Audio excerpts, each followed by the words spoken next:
अस्सलाम वालेकुम friends, welcome back to Top Smarties. Drama serial गिरहीं वजाहत जो इतने दिन के बाद ऑफिस गया। शादी के बाद पहले दिन ऑफिस गया तो जाते ही जोया पर भड़कने लगा कि तुमने निम्रा का रेजिग्नेशन क्यों कबूल किया। अभी कि अभी उसे फ़ोन करो, उसे वापस बुलाओ। तो जोया फिर ऐसा ही करती है। निम्रा को कॉल की और वापस आने का कहा कि वजाहत सर आए हैं, वो वापस बुला रहे हैं, जल्दी से आ जाओ। तो निम्रा कहने लगी क्यों तुमने बताया नहीं कि मैंने रिज़ाइन कर दिया।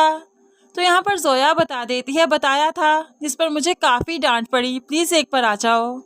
तो निम्रा बताने लगी कि राशिद की तबीयत बहुत ख़राब है, मैं वापस नहीं आ सकती, बस मैंने जॉब छोड़ दी है। ऐसे में जोया तो काफ़ी परेशान हो गई क्योंकि वजाहत अब काफ़ी डांटेगा जोया को। हम यहाँ पर सुरैया बेगम निम्रा से ही पैसों का मुतालबा करती है। निम्रा कुछ पैसे हैं तुम्हारे पास? घर में राशन खत्म हो चुका है, बिजली के बिल की आखिरी तारीख आ चुकी है। तो यहाँ पर निम्रा कहने लगी जो भी पैसे थे सारे राशिद के इलाज में लग गए, उसके टेस्टों में लग गए, अब मेरे पास कोई भी पैसा नहीं। राशिद अपनी बीवी और माँ की बातें सुन लेता है, इसलिए तो यहाँ से जाने लगा। तभी सुरैया बेगम ने देखा तो फौरन से पहले पकड़कर निम्रा को डांटने लगी। निम्रा तुम्हें होश भी रहता है, ये कहाँ जा रहा है? ये कहीं बाहर जा रहा है, अगर कहीं चला जाता तो कहाँ से ढूंढते हम? तो राशिद कहने लगा उसे मत डांटिए, मैं अपनी मर्जी से जा रहा हूँ। आप दोनों की बातें सुन ली थी कि घर में पैसे नहीं, राशन के भी पैसे नहीं, तो ऐसे में भला फज्जो की शादी कैसे होगी? मुझे बाहर जाना होगा, कमाना होगा, मैं ही तो मर्द हूँ यहाँ पर। अब यहाँ पर निम्रा और सुरैया बेगम जैसे तैसे करके राशिद को लाकर बिस्तर पर लिटा देती हैं और निम्रा फिर पास ही बैठ जाती है। इतने में दरवाजे पर बेल हुई तो सुरैया बेगम जाकर देखती है ये वजाहत था जो निम्रा और राशिद से मिलना चाहता है, लेकिन सुरैया बेगम वजाहत को अंदर आने की इजाज़त नहीं देती बल्कि यहीं से लौट जाने का कहती है। तो वजाहत कहने लगा नहीं, मैं राशिद की बदगुमानी दूर करना चाहता हूँ, उसे बताना चाहता हूँ कि वो जो सोच रहा है वैसा कुछ भी नहीं। तभी तो सुरैया बेगम वजाहत को अंदर आने देती है। जैसे ही वजाहत निम्रा के रूम तक पहुंचा तो देखकर हैरान है कि निम्रा कैसे राशिद की तीमारदारी कर रही है, उसका सर दबा रही थी। वजाहत काफी जेलस हो जाता है, लेकिन इतने में राशिद भी वजाहत को देख लेता है तो उस पर भड़कने लगा, तुम्हारी हिम्मत कैसे हुई, यहाँ तक पहुँच गए, मेरे कमरे तक आ गए। तो वजाहत कहने लगा तुम्हारी बदगुमानी दूर करने आया हूँ, तुम जैसा सोच रहे हो वैसा कुछ भी नहीं। अगर तुम निम्रा के शौहर हो तो मैं भी किसी का शौहर हूँ, मैं भी शादी कर चुका हूँ।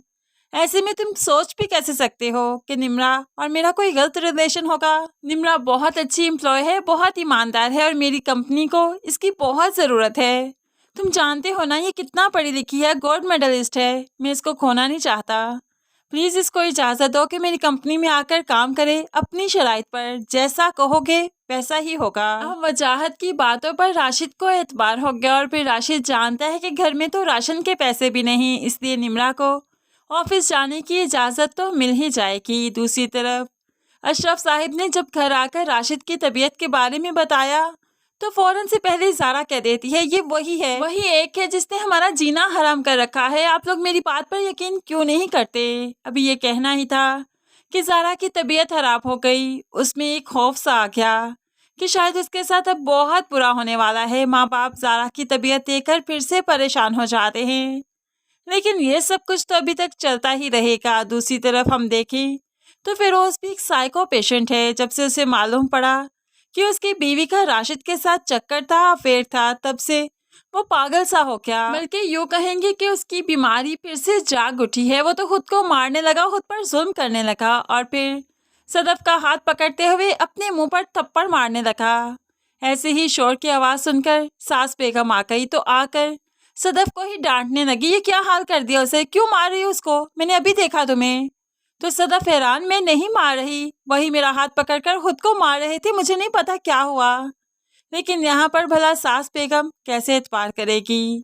खैर सास को अपने बेटे की बीमारी का मालूम तो है, लेकिन बहू के सामने इतनी जल्दी तो इकरार नहीं करेगी। फ्रेंड्स, क्या आपको भी लगता है कि फिरोज एक साइको पेशेंट है या फिर कोई ड्रामा ही कर रहा है? इसकी माँ को भी मालूम होगा या नहीं, इस बारे में आप क्या कहते हैं ज़रूर कमेंट्स में बताइएगा।